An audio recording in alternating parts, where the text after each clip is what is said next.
Oh, the bacon. I call that bacon. Kelly calls.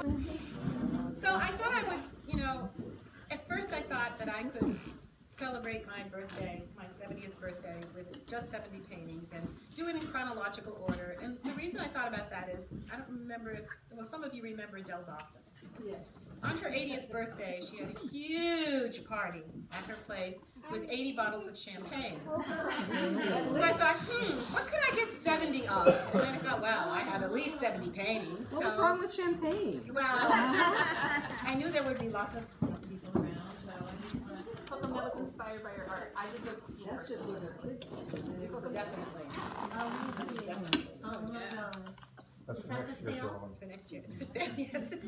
So I thought, well, and my last party was when I was 60. Was a huge party with DJs and all kinds of things.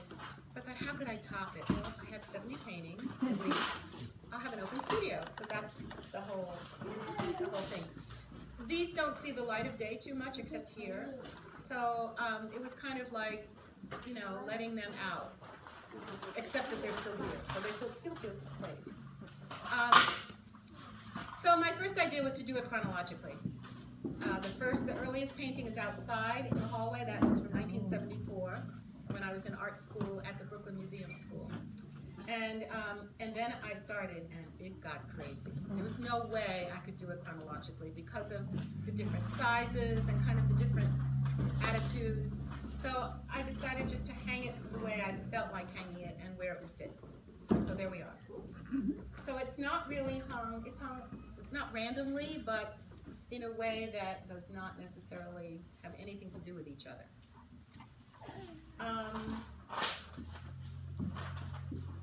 So I tried to keep it to about the same amount of paintings from each decade, but there's a lot more paintings from the later years, so they kind of dominate.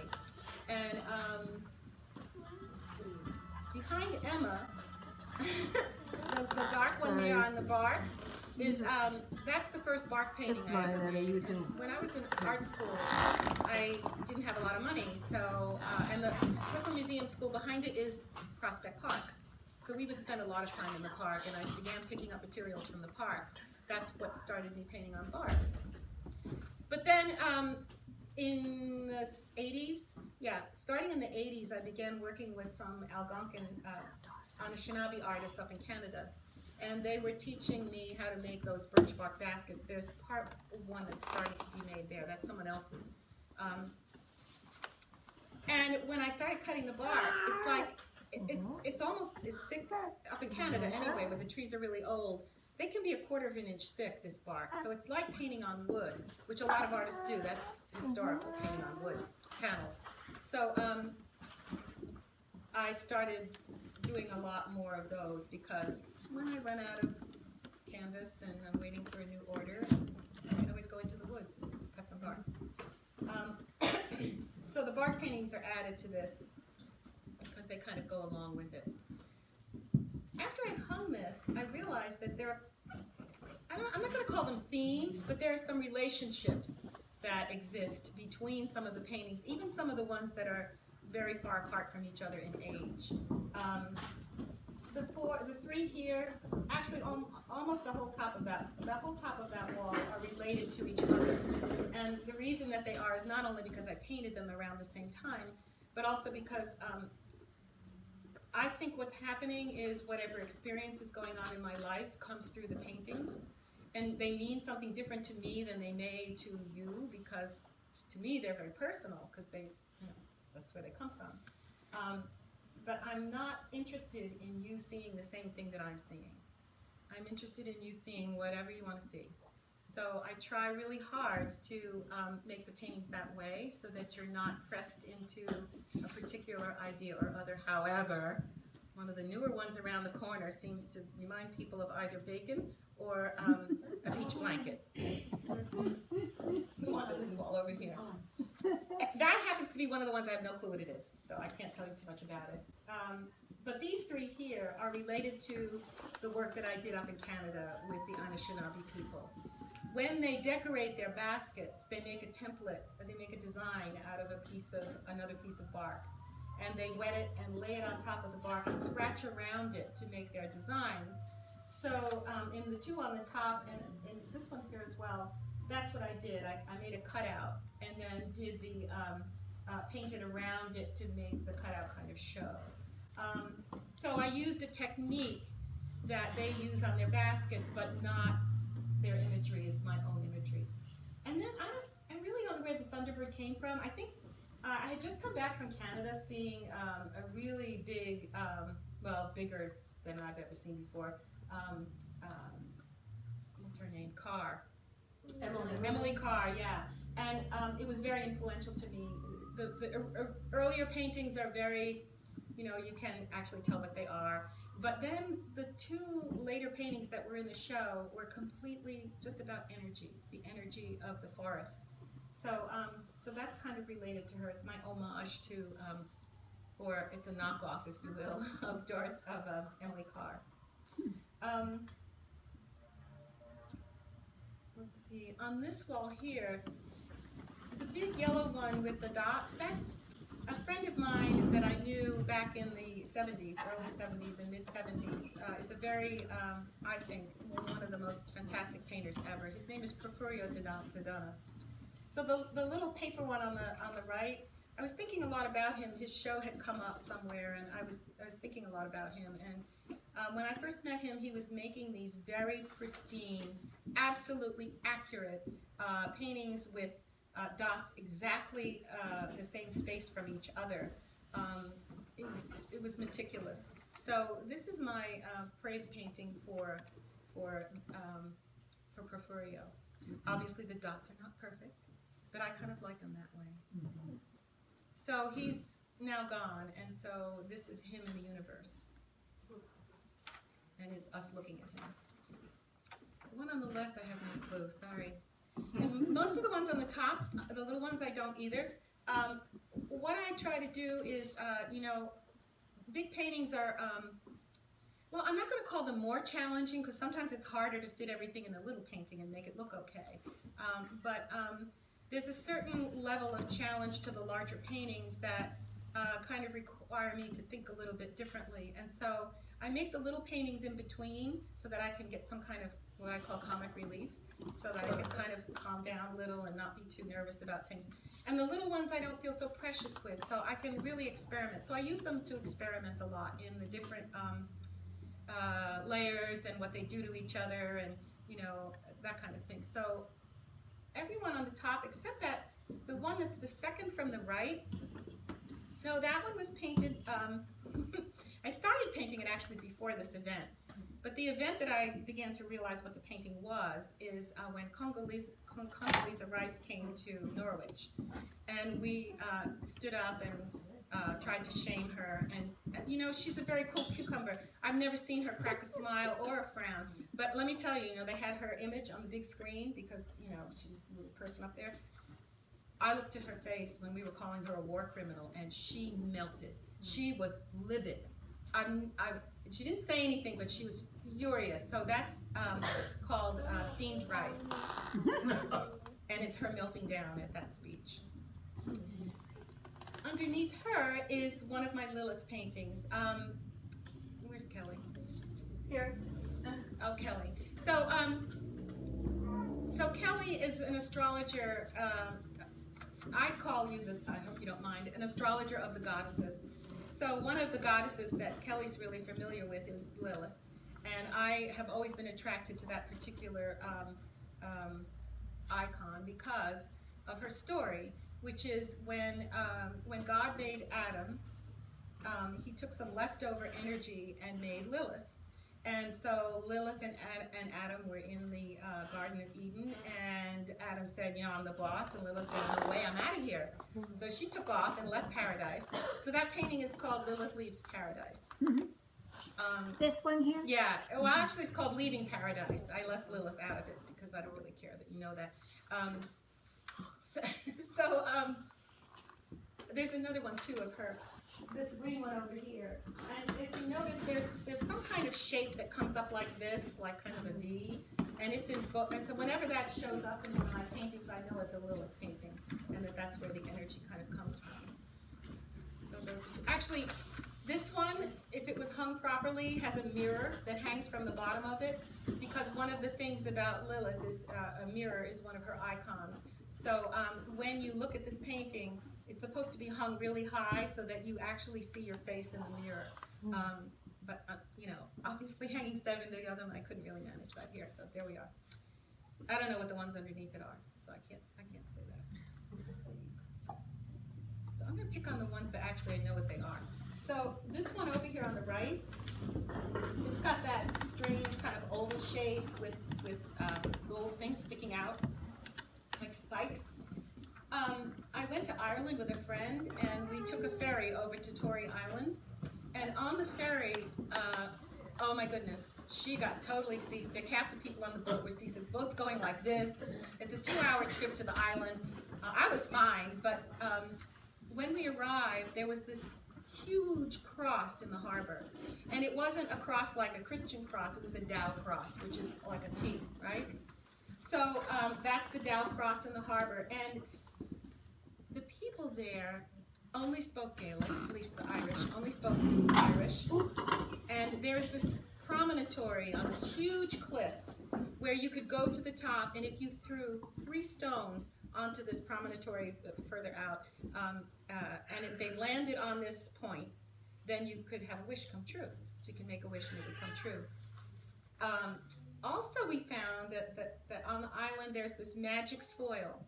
And if you take this soil, this is the reason there's no rats on this island, is because they took this magic soil and put it all around the harbor. So when the ships came in with the rats would not leave and go onto the island. And so there's a keeper of the soil. He was about 80 years old, and he passes it on to his oldest son when he dies, who knows where this spot is, where they get the soil, so that they can, you know, use its magic. So that thing on the, oh, that's that. And then there's cursing stones. This is even the best. So there's this story about how the British ships came into the harbor of Tory, and the people cursed on these stones and threw them into the ocean, and the ship sunk. So they're magic stones that you can use to, so that's the magic stone in the center, and that's the Dow cross.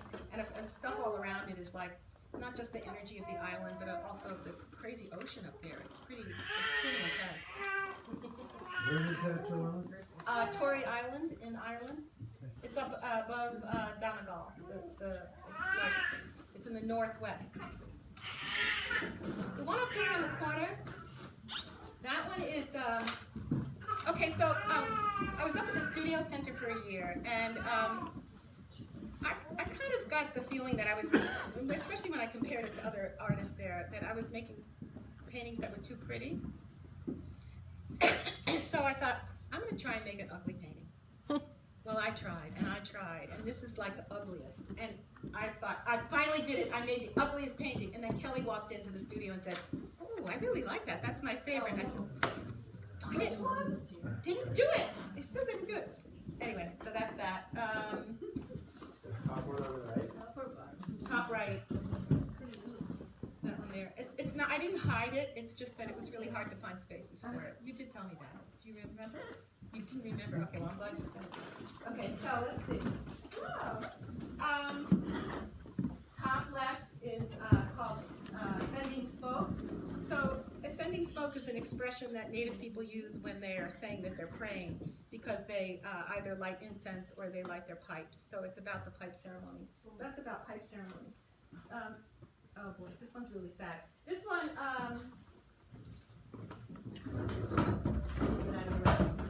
sweat lodge that was done out west, and 5 people died, or 4 people died, and other people got really, really sick because it was done by a person who didn't know what he was doing, and also a person who was not connected to the tradition at all.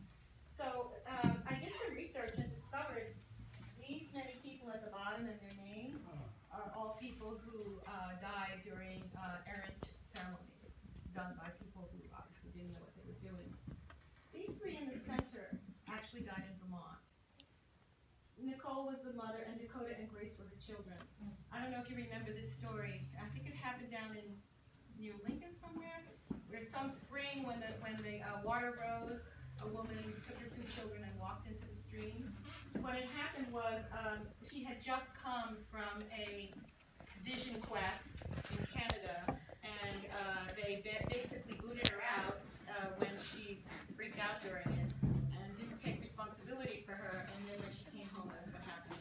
So the image itself is a correction for these devs, because the image is, this is as if you were looking down at the poles of what's called a star lodge. Star lodges are Anishinaabe lodges that are made for ceremony.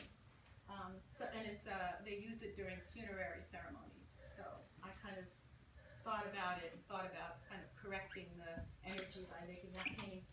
The bump out in the center is a turtle shell, a tortoise shell. When I was in the 70s, mid-70s, I started to make canvases that were three-dimensional. I'm not very good as a carpenter, but I did pretty well making these. Sometimes I got some help. And I've always wanted to go back to doing that, but like I said, I'm a lousy carpenter, so it just takes too much time and too much materials. So I began, that's the first time I bumped out a canvas, and then so on that one's related to this one. That one's about Mrs. Squaw. In iconography that Abenaki used, the crosshatches in a diamond represent a village. And the scrolls, the kind of turns that you see, are protection. So this is about protecting the village of Mrs. Squaw. And that's the poles of a longhouse.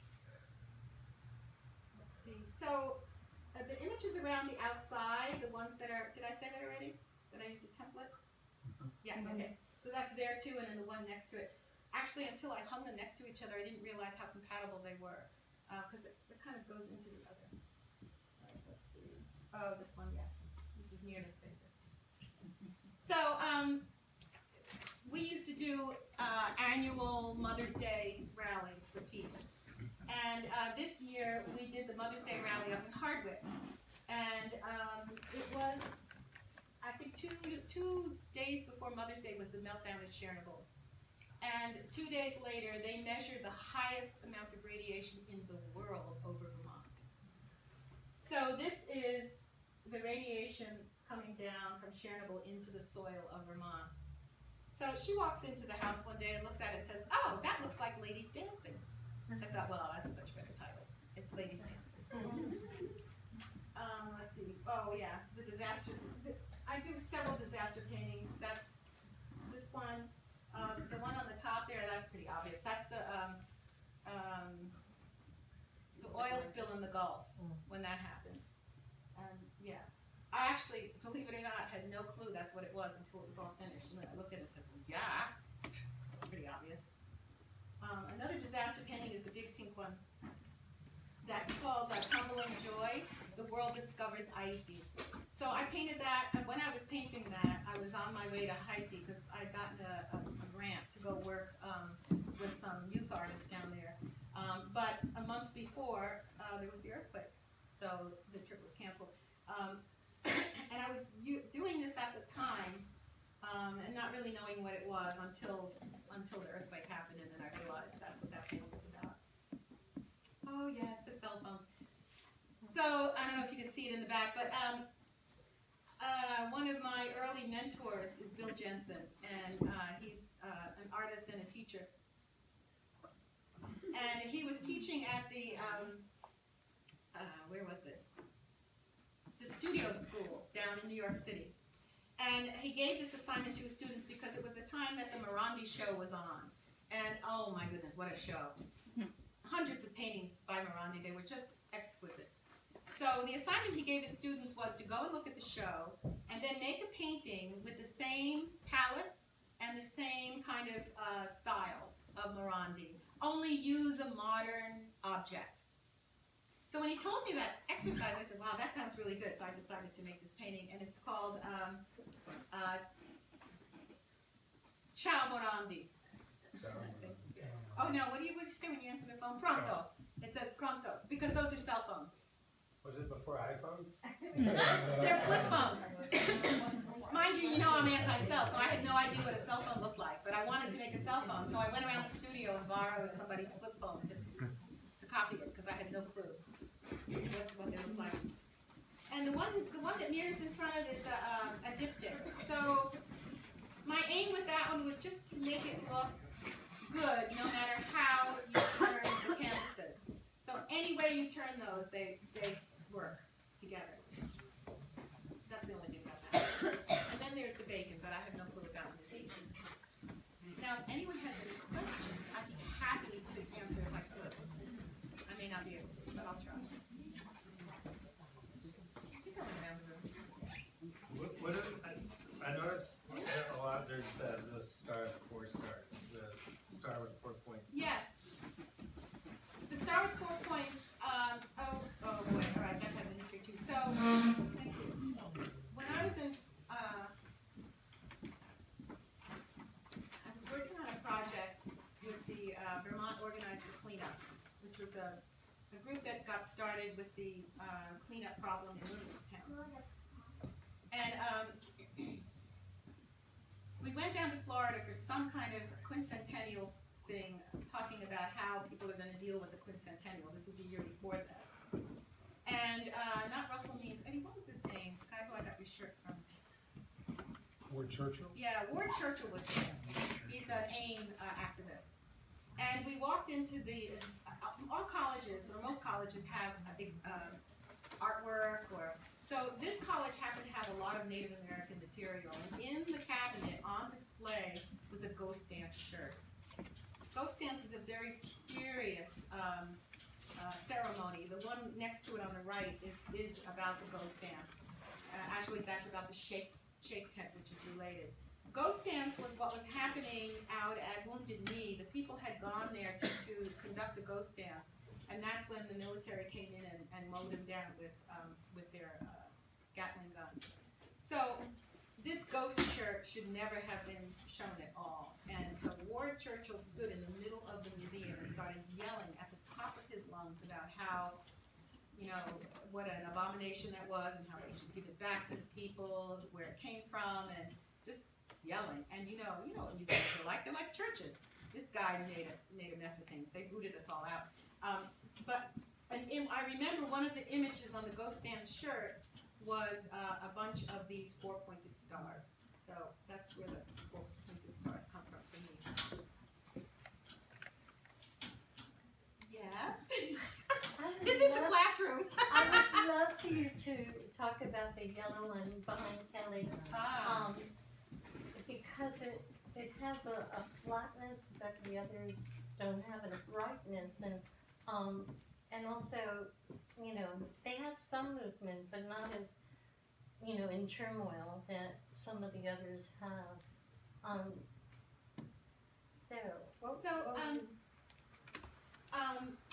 I rarely know what I'm doing before I start.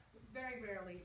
The porphyrio painting is one that I knew, and there's several, but this one is one of the ones that just comes along. You know, I had no clue. So what I began to see as I was working on it is a relationship to Lilith, another Lilith relationship. I kind of don't know why, but that's how I felt. And you're right. I actually hadn't looked at it that way, but I don't know that much more about it. Except to say that, okay, so there are some that are worked on for years and reworked and reworked. I'm kind of enamored of the de Kooning style, where you destroy it and then try to bring it back to life. Although I've gotten away from that, thank goodness, because that's hard. So that one is not as much worked, if I can put it that way. It's a little more raw, and maybe that's the reason. There aren't too many that are like that, because I kind of keep going, even though sometimes I shouldn't. That one's another one that didn't take too much. So that one and this one, although there's a lot more going on in that one, you're right. Don't know that there's any others. Yeah. The one behind you isn't. That's There's another something. one, yeah. Yeah. That one I did in an hour. Well, almost. I think I worked it a little bit afterward. This one? Yeah. This one is Sam Azalea. So when I was painting that, my daughter-in-law, DOL, was, DIO? Dilly was pregnant with Sam Azalea. And I believe that, I don't remember if I finished it right before his birth or during or something like that. It was really close. And and I put it up on, sometimes I put them on Facebook, just, you know, when I finish one here and there. So I put it up on Facebook, and both Matt, that's Sam's grandfather, and Kate both said they liked it. And I've been wanting to give Kate a painting for a long time. So she said, yeah, I want that one. And then I knew it was Sam, is Sam. So it goes in his room, I hope. Yes? This one here? This is the one you like, right? Well, this one is all about something called the sweat lodge. The sweat lodge is a place where people go in, and there's fire outside, and they bring the rocks inside that are really, really, really hot. And then they put water on the rock, and it creates all that kind of steam. You know, like sometimes when you're in the shower and it gets steamy, that kind of thing. Yes, that's true too. So this is, if you're in the sky and you're looking down at it, this is what you would see. And these names at the bottom are people. Okay? Yes. I love how the relatives chime in. So even though I've known you for a while, I'm not sure of the terminology because I can hardly get my colored pencils out of the box to use those. But the one with what appears to have the hands over there is always impressive because it's more than just paint. It has multimedia. Is that the right term? It is the right term. Very good. So that one is St. Francis of Assisi. And if you know his story, he was a very simple person, loved animals and nature,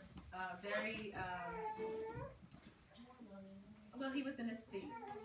But he was one of the first saints to be recognized well, I don't think the Pope actually admitted it, but he had stigmata. Stigmata is the wounds in the hand that imitate the wounds of Christ on the cross. And there are several saints who have claimed to have had that, but he's one of them. So that's what the hands are hanging from it. And then I put things in there that were representative of animals. There's a piece of bear skin. There's a dew claw from a deer. There's a bear claw. There's the butterfly, which I think lost some of its wings, unfortunately. And a clam, a shell, and I think there's a few other things. I don't remember exactly what. I just know that one of them came from my grandmother's coat. It was a collar. I think mink. It's the mink collar. Yeah. Oh, this is the next. Yeah. Yes. I have a question. I noticed your paintings on birch have a different quality than the paintings on canvas. Is that a difference in material, or is it the feeling you have when you're working on birch bark that gives it a totally different quality, or is it the birch bark giving it a different quality? Well, I'm kind of a plain explanation. When you go to the trouble of putting a canvas stretcher together and then stretching it and then gluing it and then priming it and then doing the underpainting and then painting, that's a lot. It's a lot of stuff to think about and to deal with. So for me, it requires a certain other kind of energy to work on it. It's a little more precious in a way, and I'm a little more, I would say, careful, which is not what I'm looking for, you know.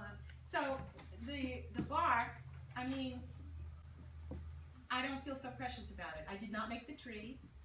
I cut the bark, that's it. So I don't feel, I feel like, not throw away, but I can kind of experiment and do anything I want without worrying about, oh my gosh, I just spent $40 on this canvas, and I just, you know, I do that stuff. Yeah. So in a way, they're a little more free, in a certain way. They also seem shinier. Are you coating it with something? Well, it's the oils that are on the, well, okay, so if you use a lot of linseed toward the end of the painting or on the upper surfaces, it keeps it shining a longer period of time. But I think the aim really is to keep the painting as live as long as possible so it looks real vibrant. So you don't ever really, well, you know, they don't really ever dry, or they dry very, very, very slowly. So maybe in 20 years it won't be as shiny, but right now it is because of that. So whether you use stand oil or whether you use linseed oil, it does different things to the surfaces. Yeah. So stand makes it matte, and linseed makes it shiny. Do you ever think of them as shields? Well, really, all paintings are shields. They really all are. You know, shields in the sense of protection, and also shields in the sense of going into battle. You know, if you want to take that to its conclusion. Yeah. Because in a way, I mean, not a battle like a war, but more like, you know, you kind of have to battle your own demons, your own sense of things, your own sense of style, those kind of things. Internal battles.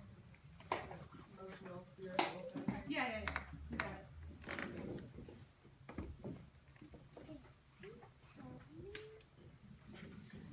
I kind of went off schedule. Apologies.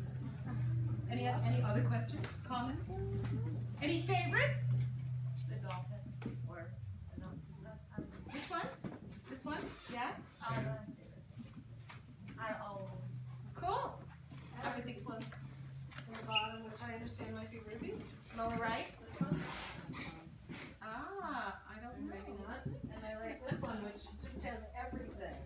Yes. Oh, I didn't tell you about that one. Oh, I have to tell you about that one. Okay. I love this one. Yeah. So that one, okay. I started out with the underpainting, and a friend of mine who's a painter, her name's Cora Cohen. I was in the studio visiting, and she goes, "Oh, leave it just like it is." And I'm like, "Are you kidding me? I can't do that. It just had two things in it, right?" So I started thinking about it, and at the time I was very interested in the 21 Tara. And I have a teacher, he just passed, from Wappinger Falls. His name is Lama Norla. And so I thought, red and green, oh, that must be red Tara and green Tara. So I turned it into a Tara painting. And then I started fooling around again with those templates. And I remember a story that Lama Norla had told me about. He's down in Wappinger Falls, and he says that when he's out praying in his yard, around the stupa, the spirits of the Wappinger Indians come to him. So I thought, well, I'm going to put Tekakwitha in here. That's, you may not know that's how you pronounce it. Tekakwitha is how some people say it. It's the saint, the American saint. It's a Native American. So this is the 21 Tara meeting Tekakwitha, or Tekakwitha, is actually how you say it. And if you look on the right of that painting, there's a listing of all the 21 Tara and what their aspects are. You know, whether they're, you know, what their energy is about. Yeah, and then there's some, there's a cutout on the top and bottom and the two sides of lilies, a lily pad, because, you know, the lotus is something that all of the gods sit on, the Tibetan Buddhist gods. But instead of using a lotus, I used the lilies that we see in the Vermont ponds. So those are Vermont lilies. I like the like what you said about the smaller ones having less pressure than the bigger ones, because you can really I can see it because they have these little figures in them, and they dance around, and they're you can see that. I can see that lightness. Yeah. Oh, it's absolutely true. There's no question. Yeah, they're much lighter. And sometimes I have to do breakaways. So I was getting really tired of doing the four-pointed stars. So the pink and blue one, that's the third one in from the left on the top, that's a deconstructed star. So I could kind of get out of that habit. Did I do that?